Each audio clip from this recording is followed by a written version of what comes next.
come Fizzy has no last name? The one and only. Hello, everyone. Fizzy does, in fact, have a last name. It's Little. But welcome to today's segment of Family Law Uncorked. I'm Jen Bordeaux, the Director of Public Relations, and I'm joined by some of my wonderful NDFL co-workers today. We have Elizabeth Stephenson, one of the partners and attorneys at the firm, and Christopher Hicks, also an attorney, and then Fizzy Little, jack of all trades, paralegal operations manager, the glue. So today we are going to be talking about the wonderful balancing act that we have all, well, I don't have children, but that a lot of people have been doing of finding out how to work from home, homeschool, become teachers, as well as parenting 24/7 without a whole lot of me time or space. So we just kind of want to talk about some of the struggles that everyone's been experiencing. We are, no exception to that. And with the three team members that are with me here, we have varying ages of children that they've been adjusting to this new climate with. So first of all, thank you for joining me, guys. It's good to see you. I almost feel like we're in the office. Yeah. Almost. Yeah. Almost. And thanks for being willing to share some of the struggles, hurdles, and also triumphs that hopefully we're starting to experience as we've adjusted to some of this. So first, Chris, I want to kick it off with you because you have the youngest of the bunch. Your daughter is 4 years old. And when this first started and we transitioned to virtual, your wife, who's also an attorney, was primarily going into the office every day. Which left you at home to figure this out, figure out what Margaret was going to do all throughout the day. So how has that been for you? And has there been an evolution of how things have been working for you? There has been an evolution. It was tough the first week and a half, 2 weeks. My wife's firm was a little slower to transition to working from home than we were. It's hard because she's in preschool and I know they move from one thing to the next really quickly, 45 minutes here and there. And it's hard for me to sit down and get anything done work-wise when she needs something new to do every day. But we've tried to establish a routine, daily schedule for her, which fluctuates more than I'm sure she's probably used to, but it's been good. Once we've kind of gotten in a pattern, I think that's the main thing you have to do is just find that routine and set some expectations for them, every day. That's what they'd be getting otherwise. It's just, I think, more difficult for parents who don't do it every day while the child's at school. So we've managed to work it out, and we're, still a work in progress every day. So, and then working with clients, because, like you said, she moves around a lot and, is interested in one thing for 2 seconds and then, wants to do something else. And I'm sure having daddy at home a lot has been exciting as well. And she wants all of your attention. In addition to that, and us transitioning to working virtually, especially in the beginning, whenever all of the court stuff was coming out about cases being, or hearings being continued. And we had to navigate that whole situation with clients as well to make sure they were informed. Were clients and other attorneys kind of understanding maybe if they heard this little voice in the background of daddy or, how is that? Has everyone been kind of feeling that struggle? Yeah, you can tell from the tone of the emails you get from other attorneys that's, everybody's kind of dealing with the same thing. And I think even the attorneys who don't have kids understand because they work with people who do. They know that it's not easy and frankly, people without kids, I think, have more freedom to get out of the house and do things. So they're probably feeling it just as much as everybody else. So I think we're all kind of in this together. And you can kind of, you can tell that everybody's a little more understanding. Well, I think it brings a human aspect to it as well, right? So as we've all been engaging in all of these Zoom meetings or you're on the phone more, having a dog pop up in the background or a dog bark in the background or, hearing a kid or seeing, in some of our team meetings, we've had, some of the NDFL kids pop in the background and it makes you smile. It makes you laugh. Everybody gets it. We're all going through it. So it humanizes it as well and can bring some some humor into it, which is definitely needed and appreciated these days. So Fizzy, for you have the next age up. Your son Leighton is 10 going on 21. And he is super active on a normal day-to-day basis. I think it seems like every day. In fact, I got you a shirt that says I can't because football or something like that. Yeah. So he is constantly engaging in sports activities and has a bajillion practices. So on top of, transitioning to teaching, helping him with homeschooling, how has that been for activity? Because I'm sure he's about to drive you crazy. Yeah. So before we had some of these stay-at-home orders in place, he was having sports probably 6 days a week. So that has been a big thing for us, not just the physical activity, but also the social aspect of it, not just for him, but for me as well. So what we have tried to do is I kind of have done a little bit of what Chris has, which is build that structure and routine. But also, I went to Montessori school through much of my childhood. So I've kind of taken it back to the Montessori method. Each morning, we do a morning meeting with our to-do list, and that includes chores around the house. He writes his own list. He does chores around the house. He has to have, obviously, his schoolwork. And then there's his physical activities. The weather has been relatively nice, and being that he's a little bit older, he can be more self-guided in what he has to do. So on that list, he's been running like 2.5 miles every day. So that's one of the things on his list. We have a basketball goal, so he has set reps, and again, it's that routine. He knows the reps he has to do on the basketball goal.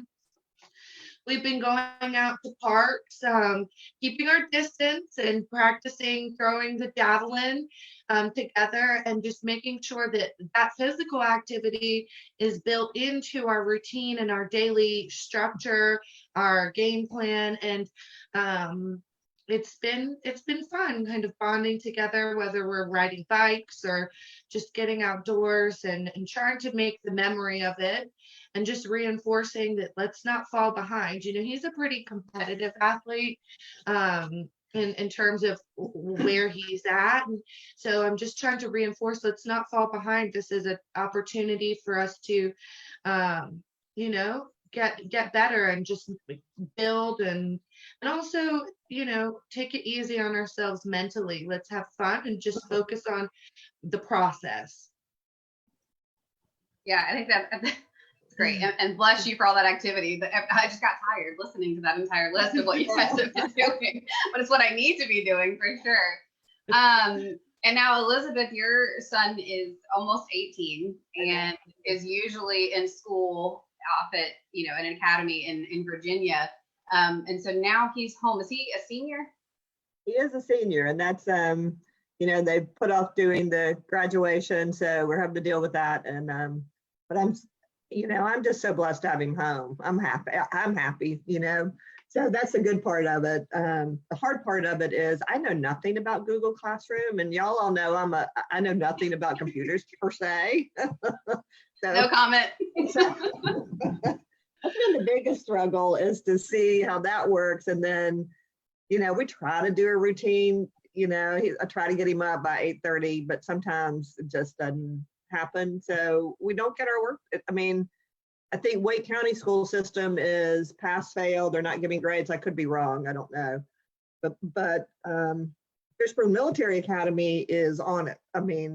He's got a whole day's worth of class. And so it's very stressful to think that this could affect him getting in, his grades and getting in college and that kind of thing. And hopefully, everybody will figure out how that works. But that's been the most stressful part for us, is keeping the academics up. So. What about the social part of it? Probably more so for Elizabeth and Fizzy.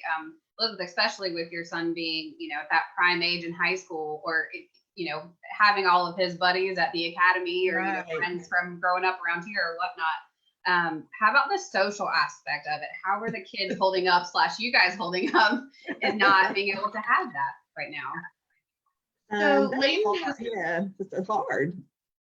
Because they live together, those brothers live together 24/7, and they all have roommates, and they all had their own you know, and he had a leadership structure and all of that in sports. And so it's hard. But they're 17-year-old boys. They're not going to, they're not necessarily going to Zoom, you know, they'll text and Snapchat or whatever they do. I don't really know, but so it's been tough. And then we have people in the neighborhood, and some of them, we have 3 cadets in the neighborhood here, and they can't see each other. And that's, you know, they want to go out, and it's hard to sort of understand, you know, you can't do it because he thinks they're invincible, you know, they're invincible. You know, Yeah. That's the hard part. Fizzy, what about you? Layton has a cell phone, much to my chagrin, but you know, he is still at the age where he thinks Zoom is cool to Zoom with his friends. So they've had some Zoom birthday parties, and he will FaceTime his friends and text his friends, and they're talking about their favorite Netflix show, All American, or, you know, not Girls yet, fortunately. But you know, they've been keeping in touch through that, and obviously I think he's missing the face-to-face time that he gets at practices, but that's what mommy's for. That's true. That's true. We had a question just come in, which is great. And this is a great question. The question is, how do you plan meals when we're typically only shopping once a week, sometimes less? And is it hard to stay on a health balanced diet through this? And I'll even say, I mean, Fizzy in the office, no diss to Chris or Elizabeth, but you're a pretty regular cooker anyway, and you're already a foodie. Yes, I'm a foodie, but also because during the week we have so many activities, I am really, meal prep and planning is necessary for our life to function. Otherwise, we would be eating fast food every day. So I have a designated day that is always my shopping day. That is Sunday afternoon after 2:00. So I, throughout the week, I kind of take screenshots of recipes, and I have my old faithfuls that I go to. So come Sunday, I just write everything out, and I buy all my ingredients for the week anyway. And then me and Layton, we mainly vegetarian, pescatarian, so we don't eat a lot of meat anyway.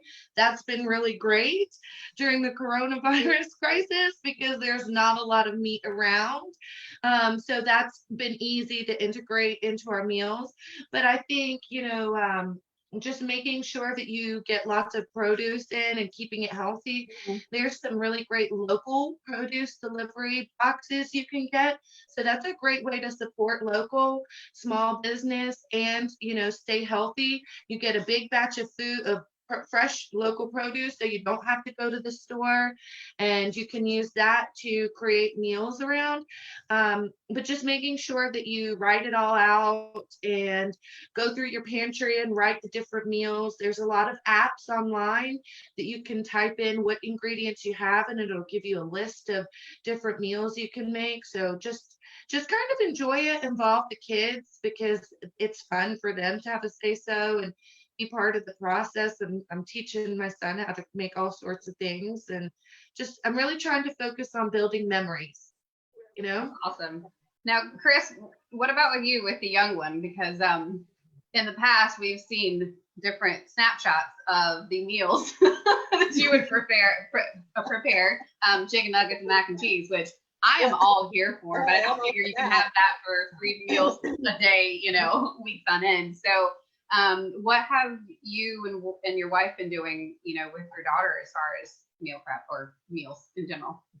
A lot of the same thing. We try to plan it out the week ahead, and we're trying to limit the number of grocery deliveries we're having, just to limit contact and limit, you know, the delivery people's contact with others. The good thing for us is that my daughter's idea of a snack is a yogurt pouch. You know, I imagine with boys the ages of Fizzy and Elizabeth's, snacks are probably capable of taking whole meals away. So we're lucky with that, but it's a lot of what I did yesterday was I had stuff in the fridge in the pantry, and I went online and I plugged in what I had to see what I could make. So I mean, I ended up rigging up a chicken parm with some chicken thighs and spaghetti noodles I had. So Who are you right now?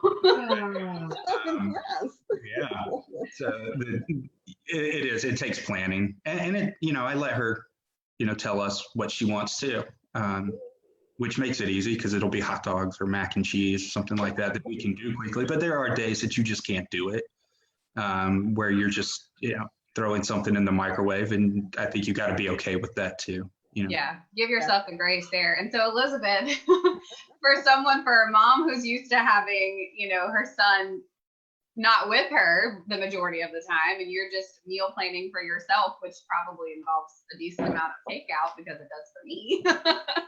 How have you been adjusting to that transition as well?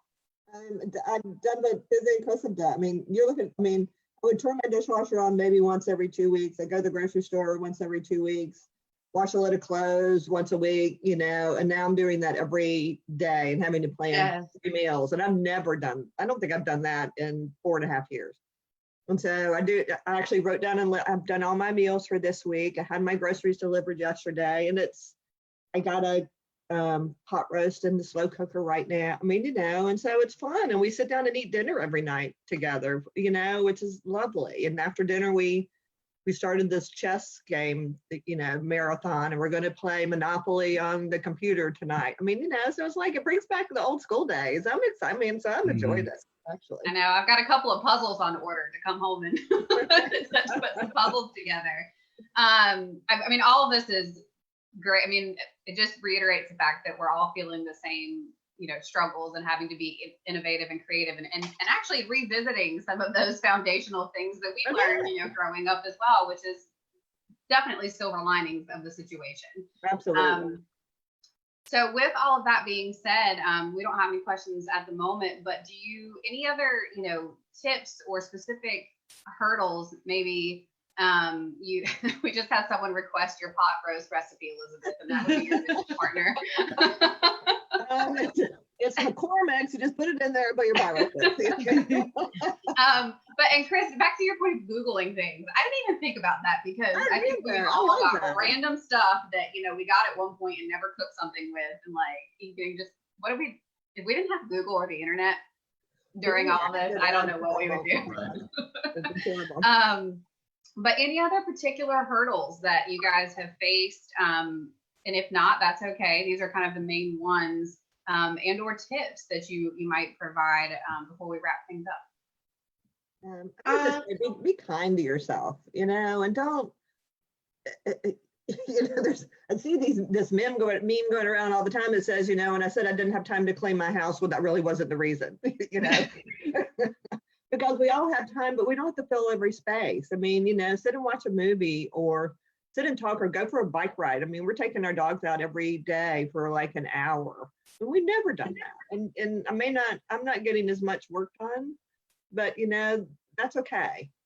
So my advice is just be kind to yourself and be kind to your family and have a lot of patience and just enjoy it. That's all you can do, Yeah, I agree with that. You see the Pinterest mom that has this whole perfect routine, and I try and have somewhat of a routine, and you have these planning boards, and we're doing this and everything, and not everyone is set out for that. And so just be kind to yourself. And that's kind of like why I've been trying to really just focus on the memories.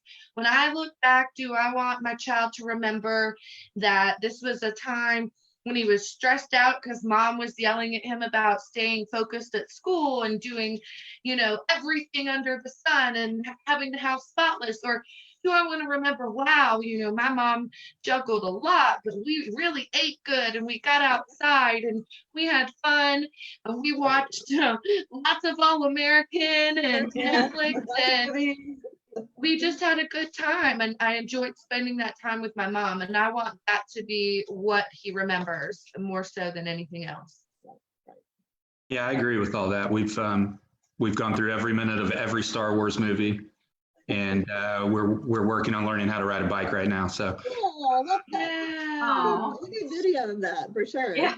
one, I'll get We've it already to you. put Margaret on our Instagram story once. We're happy to do it. Today for Right. what's happening Wednesday. Yeah. So we can do that. And I'll even say, Elizabeth, you mentioned, being kind to yourself and your family. My mom and I were just literally having the discussion yesterday of she wasn't feeling motivated and I wasn't motivated at all on Monday. And I've been trying to get regular exercise routines in, but I mean, there's no age limits on this. And so, my advice to my mom, which is what I experienced, is when I was feeling unmotivated, I started to like kind of beat myself up for it. Like I'm usually, doing X, Y, Z and knocking all these things out. And I have the time to do it, but I just have the motivation to do it that day or the next day. So once I kind of let go of that pressure of myself, I felt better. I was like, you know what? I'm going to be lazy today. And maybe tomorrow I'll be more motivated. Exactly. Other things got done. And so I told her that and she was like, yeah, you're right. I am kind of beating myself up about it, So you've all got this extra time, but that means extra time for rest too. So definitely be kind to yourself. I did think of one question as kind of a follow-up, Elizabeth, to the Facebook Live we did earlier on this week on Monday about the space boundaries. Of maximizing your space and having designated space for schoolwork, designated space for, work, office work, professional work. So do you guys have those designated spaces in your house, or at least like when it's school time, the stuff is out, when it's not, it's put away somewhere kind of deal? Fizzy, I'll start with you. Yeah. So Leighton has bunk beds, and on the bottom half of his bunk bed, he has a desk. So with Wake County Public Schools starting their real e-learning this Monday, on Sunday, we took that as an opportunity to organize his room. I'm a big believer that if your space is organized, it helps like with your focus. So we reorganized his room and got his lamp sorted, got his laptop and everything together. That is his space. That way, he's not in the living room on his laptop and I'm in the office doing my work. I think that if you're in a good space and you've got, a nice organized space. So I'm in the office, he is in his room at his desk, and I think that's working because it does give us a little bit of personal boundaries and space. He can close his door, I can close mine, but we're still right there if needs be. Right. Nice. Elizabeth, what about you? I've moved my office 3 times now. I had a little bitty desk, and I got a bigger desk, and it was in the living room. Now I put it in my little kitchen nook, and it feels better. So I can be in the living room, and it's not right there. So that was good. So Dorita helped me on that, figured that why I was not getting any sort of relaxation. And then John Thorne is upstairs. His room is big enough. He's got a separate office in there. And so, we check in, we have lunch and we make lunch, and then he'll go do his thing. But yeah, keeping those separate boundaries, you got to do. And Chris, I know you probably can't do that. But Yeah. So Chris, what about you? What about you? Does Margaret have a desk? It's been fun because, you were talking about you dealing with clients when you have kids. So my days have been a lot of this, like, So much. yeah. But so I do have a little setup, and it's actually nice because, our office, I've got this window over Hillsborough Street and I can people watch a little bit. And so ours is right in the front window of our house, and it's in a neighborhood. And so everybody's out walking. And so I still have kind of the same setup. And my kid's flexible. You throw an iPad at her with a Khan Academy or some learning, and she'll go sit in her room and do it. But yeah, the boundaries are tougher at this age. Yeah, that's true. She still wants to be around me. Yeah. Why? I'm just kidding. And I'll say with that, one other good tip that Dorita gave, and as she was giving this tip, her son actually walked into her office while we were doing the Facebook Live, but is a candle. And it could be something else, but some sort of symbol, either outside your office, obviously in a safe, hopefully non-flammable area. But you light that candle whenever you're on a conference call or a Zoom meeting, whenever you can't be bothered. And that's just a symbol of setting that boundary. And for you, Chris, it might be, and I don't know how this will work. Obviously, I don't have a 4-year-old, but if you find something fun, I don't know if a candle is the safest thing for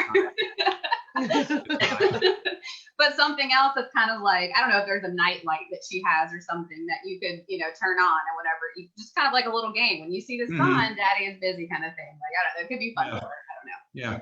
Yeah, I think mine is a glutton for punishment because he knows I'm on a Zoom conference right now, and you may or may not have seen him make a cameo during this Facebook Live. He's a clown for sure. But for sure.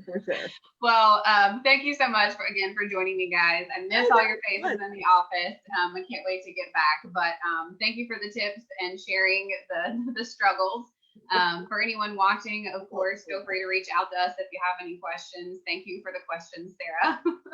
And Friday, our next Facebook Live is this Friday, and we will be talking with Denise Dominguez about identifying if you're living with a toxic partner and some tips for dealing with that and caring for yourself and staying safe. So, and one of our attorneys, Carly Baker, will be joining us to talk about domestic violence court and how that's operating now in conjunction with that. So, a little more serious topic, but definitely some necessary information. So hope you guys have a great rest of your day. I'll see you at the team meeting here shortly. All right.